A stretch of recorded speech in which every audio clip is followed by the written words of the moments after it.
शंखी चक्री च नंदकी श्रीमान्नारायणो विष्णुर्वासुदेवोऽभिरक्षतु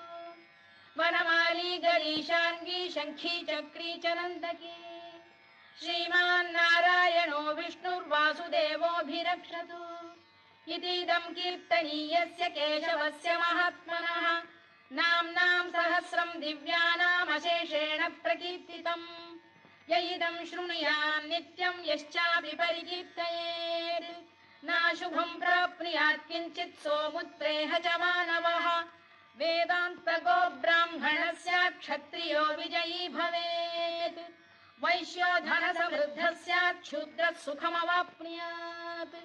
धर्मार्थी प्राप्नुयात् धर्ममर्थार्थी चार्थमाप्नुयात् कामानवाप्नुयात् कामी प्रजार्थी चाप्नुयात् प्रजाम् भक्तिमान्